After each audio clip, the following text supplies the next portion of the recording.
ఉన్నాయో లేవో తెలియకపోయినా ఉన్నాయి అనుకుని మనిషి తనలో ఉన్న భయానికి భూతం, దెయ్యం, పిచాచి వంటి పేర్లు పెట్టుకొని భయపడుతూ ఉంటాడు.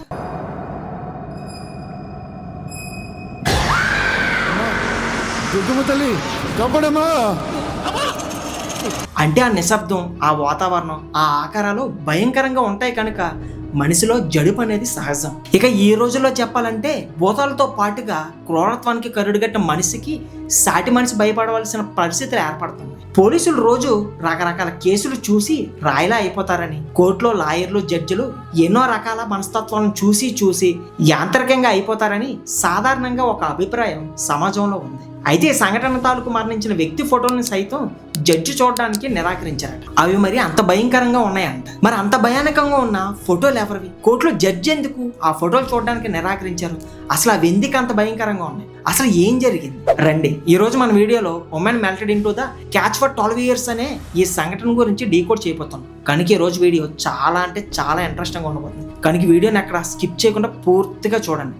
మరి ఇంకెందుకు ఆలస్యం, let's start your today's episode. అమెరికాలోని లూసియానా రాష్ట్రంలో స్లోటర్ అనే పట్టణంలో 2022 జనవరి 3వ తేదీ నాడు మధ్యాహ్నం వేళ ఇంటి నెంబర్ 91కి ఒక ఫోన్ కాల్ వచ్చింది. 66 ఏళ్ల మహిళ ఫోన్ మాట్లాడుతూ తాను తన భర్త ఇంట్లో ఉన్నామని చెప్పి తమ 36 ఏళ్ల కుమార్తె ప్రాణం కోల్పోయిందని చెప్పింది. షీలా క్లే దంపతుల కుమార్తె లేసీ ఫ్లేచర్. పెద్దవాళ్ళిద్దరూ కొత్త సంవత్సరం వేడుకలు చేసుకోవడానికి పక్కనే ఉన్న ప్రాంతానికి వెళ్ళారు. అయితే కొన్ని రోజుల తర్వాత తిరిగి వచ్చి చూస్తే ఇదిగో ఇంట్లో తమ కుమార్తె మరణించి పడి ఉండడం కనిపించింది. అయితే వాళ్ళు ఎలా చనిపోయిందో ఫోన్లో చెప్పలేకపోయారు.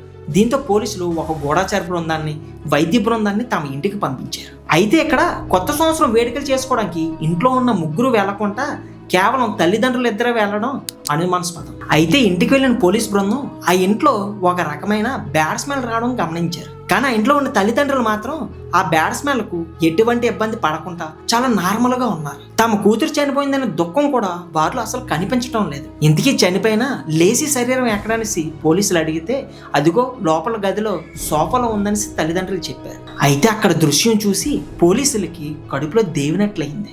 ఎందుకంటే చాలా పెద్ద సోఫాలో పడుకున్న వ్యక్తిని చూస్తే లేసిలాగా కనిపించడం లేదు. అంటే అది అసలు మనిషి శరీరం లాగా వాళ్ళకి అనిపించడం లేదు. పోలీసుల కథనం ప్రకారం ఆ శరీరం కొన్ని రోజులుగా అక్కడే పడి ఉన్నట్లుగా ఉంది. అంటే అక్కడే పడి కుళ్ళిపోయి పురుగులు పట్టి చివరికి ఆ సోఫాలోనే కలిసిపోయినట్లుగా అనిపిస్తుంది. అంటే శరీరము సోఫా వేరువేరు కానట్లుగా ఉందన్నమాట. సోఫా చిరిగిపోయి ఆ శరీరం కుదురుగా అందులో ఇమిడిపోయిందనమాట. ఇక ఆ సోఫా నుంచి మలమూత్ర వాసన వస్తూ వికటగా ఉంది. కానీ ఇక్కడ తల్లిదండ్రులు చెప్పడమేమో కేవలం 2-3 రోజుల కోసమే కొత్త సంవత్సరం వేడుకలు చేసుకోవడానికి వేరే ప్రాంతానికి వెళ్లామని వాళ్ళు చెప్పారు. మరి 3 రోజుల్లోనే ఒక మృత శరీరం ఎంతలా కృషించిపోవడానికి కారణం ఏమిటి? పోలీసులు ముందుగా షీలా క్లేను అనుమానించారు. మృత శరీరాన్ని సోఫా నుండి బయటికి తీసే ప్రయత్నం చేసేటప్పుడు సోఫాకున్న బట్ట సైతం శరీరానికి అంటుకొని బయటకు వచ్చేసిందంట. దీంతో లేసి యొక్క శరీరపు అవయవాలు సోఫాలోనే ఇరుక్కుపోయాయి. చనిపోయిన లేసి శరీరం కేవలం 17 కిలోల బరువు మాత్రమే ఉంది. చివరికి హాస్పిటల్లో ఆ శరీరానికి పోస్ట్ మార్టం నిర్వహించారు. అయితే ఆ రిపోర్ట్లో లేసి ఆకలి బాధను తట్టుకోలేక కృషించి చనిపోయిందని డాక్టర్లు వెల్లడించారు. పోలీసుల విచారణలో షీలా క్లే చెప్పిన వార్తలు నిజంగానే వాళ్ళందరికీ గుగ్గురు పొడిచేలా అనిపించాయి. వాళ్ళ కూతురు లెస్సీ గత 12 సంవత్సరాల పాటు అదే సోఫాలో పడి ఉందనేసి వాళ్ళు చెప్పారు. అంటే ఒక పుష్కర కాలం ఒక మనిషి సోఫాలను కూర్చొని కదలకుండా చనిపోవడం అనేది ఊహకు కూడా అందని విషయం అది. అయితే అక్కడే లెస్సీ కూర్చొని చనిపోవడం జరిగింది. అసలు తమ కుమార్తె ఆ సోఫాలో కదిలిన చివరి క్షణాల్లో ఆ తల్లిదండ్రులకి గుర్తు లేవంట. లేచి కళ్ళు కదపడం మాత్రమే వాళ్ళు చూసారు. యాక్చువల్లీ ఆమె లాక్డ్ ఇన్ సిండ్రోమ్ అనే విచిత్రమైన జబ్బుతో బాధపడుతూ ఉండేదని వాళ్ళు చెప్పారు. అంటే శరీరం పూర్తిగా శిలలా అచేతనంగా అయిపోయింది. దీంతో లేసి ఆ సోఫాలోనే పడుకోవడం, తినడం, విసర్జించడం అక్కడే చేసేది. అయితే మరి లేసిని ఆ సోఫాని ఎవరో ఒకరు క్లీన్ చేస్తూ ఉండాలి కదా. మరి దాని గురించి షీలా క్లేన్లు అడిగితే ఎటువంటివి చెప్పలేకపోయారు వాళ్ళు. ఆ తర్వాత ఈ విషయం కోర్టుకు వెళ్ళింది. కోర్టులో జడ్జి లెస్సీ ఫోటోలు చూడడానికి కూడా సాహసించలేదు. పోలీసుల విచారణలో షీలా క్లేలకు రాజకీయంగా పెద్దగా పలుకుబడి ఉందని తెలిసింది. ఇద్దరూ కలిసి అనాథలకు, వృద్ధులకు, నిస్సహాయాలకు ఆశ్రమం కల్పించి ఒక స్వచ్ఛంద సేవా సంస్థను నిర్వహిస్తున్నారని తేలింది. అందుకు తగ్గ డబ్బు ఉంది, పరపతి ఉంది. మరి సొంత కూతురి జీవితం అలా దయనీయంగా ఉంటే మరి వాళ్ళు ఎలా వదిలేశారనేదిగా ఓ పెద్ద ప్రశ్న. లేసి 12వ ఏటకు అడుగు పెట్టేదాకా వాళ్ళు ఆమెను చాలా జాగ్రత్తగానే చూసుకున్నారు. ఆ మీద ఆమెకు సఫరీలు చేయలేక ఉదాసీనంగా మారిపోయారు. అందుకు తగినట్లుగా ఇంట్లో పని వాళ్ళని సైతం నియమించుకోలేదు. లేసీ వైద్యం కోసం నర్సును కూడా ఏర్పాటు చేయలేదు వాళ్ళు. అసలు షీలా క్లేల్ ఇద్దరు ఇంటి పట్టును ఉండేదే చాలా అరుదనేసి విచారణలో తేలింది. లేసీని డాక్టర్ చూపించడం కూడా చేయలేదు వాళ్ళు. అసలు లేసీ తనకు శారీరకంగా బాధ ఉందని, నొప్పి కలుగుతుందని ఎప్పుడు చెప్పలేదట. వాస్తవానికి లేసీ శరీరం అచేతనంగా అయిపోయింది. ఇది తన బాధని చెప్పుకోలేని స్థితిలోకి ఆమె వెళ్ళిపోయింది. పోస్ట్ మార్టం రిపోర్ట్ లో కూడా ఆమెకు ఆహారం ఇవ్వలేదని, పోషకాహారం అందలేదని, ఆమె పట్ల నిర్లక్ష్యం వహించడం వల్లనే ఆమె చనిపోయిందని వెల్లడించారు. సొంత కూతురు తల్లిదండ్రులు నెమ్మదిగా చంపేశారు. లేదులే, ఇలా కాకుండా సొంత కూతురు తల్లిదండ్రులు స్లోగా చంపేశారు.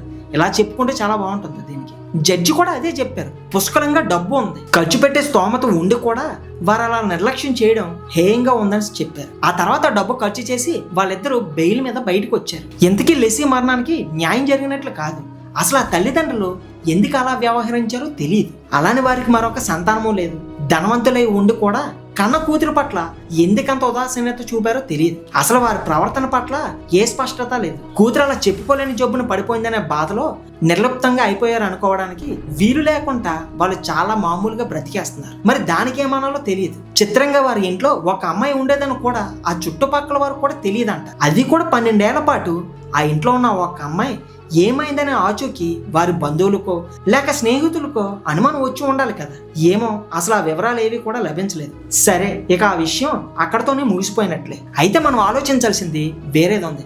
ఈ దుర్ఘటన విదేశాల్లో జరిగిందని మాత్రం అనుకోవద్దు. మన భారతదేశంలోనూ కూడా ఇలాంటి ఒంటరి జీవితాలు కోట్లలో ఉన్నాయి. వాళ్ళలో చాలా మంది గురించి వాళ్ళ పక్కన ఉన్న వారికి కూడా తెలియదు. ఇటువంటి పరిస్థితులను మనం అపార్ట్మెంట్ జీవితాల్లో గమనించవచ్చు. అయితే ఇప్పుడు మనలో చాలా వరకు న్యూక్లియర్ ఫ్యామిలీస్ అనేవి వచ్చేసాయి. కానీ కొంతవరకు పెద్దవాళ్ళు కూడా ఇంట్లోనే ఉంటున్నారు. పిల్లలు, మనవళ్ళు, మనవరాలతో కలిసి జీవిస్తున్నారు. మరీ ఒంటరిగా కాకుండా ఉమ్మడి కుటుంబాలు కూడా బాగానే ఉన్నాయి. కనీసం తరచూ రాకపోకలు అనేవి జరుగుతున్నాయి.